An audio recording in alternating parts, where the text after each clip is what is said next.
Hi everyone. So welcome to week 8.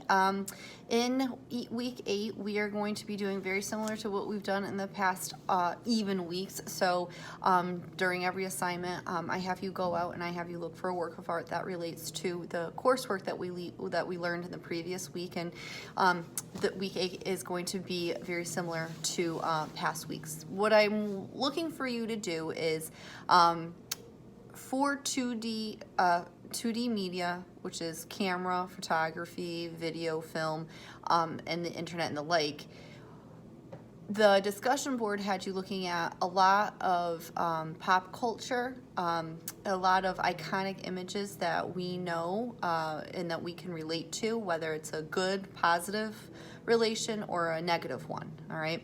And some of you have picked up on that.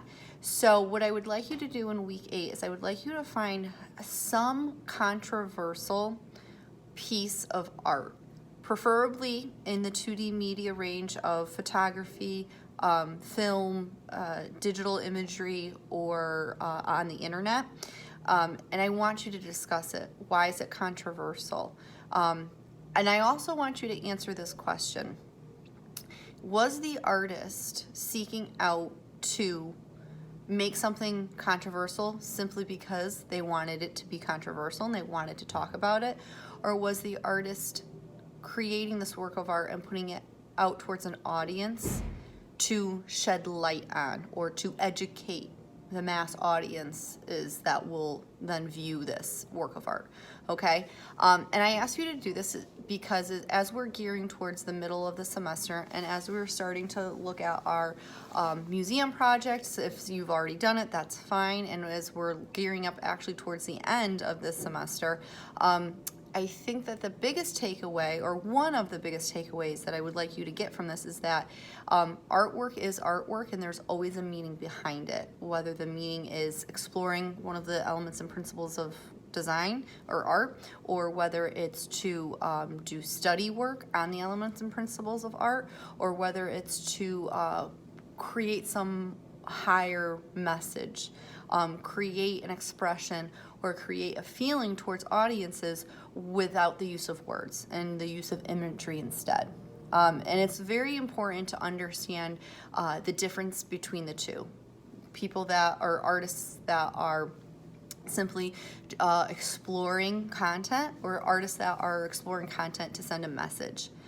And the reason why that this is so important is because this is often where the breakdown starts to happen between looking at art and passing it by because we don't understand it, or looking at art and appreciating it because of the meaning behind it.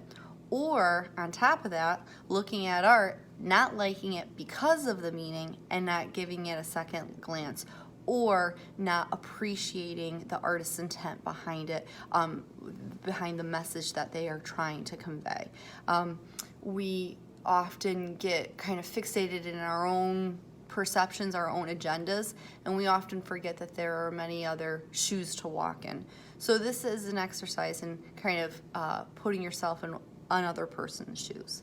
So I hope you have a good time with this assignment. I wish you luck. I hope you find some really good controversial imagery, and you could really explore it in depth. I encourage you to do research behind it. I encourage you to really gain a good perspective of the artist to then be able to inform us as to why they chose what they chose, or why they did what they did, and kind of, in a sense, maybe even defend them. Maybe look at something that that you thought was controversial or that you didn't like because of the meaning behind it, but then after you found more research on it, you could say, oh, you know what? I understand why they did it, and now I have that much more appreciation for it. So I can't wait to see what you guys come up with.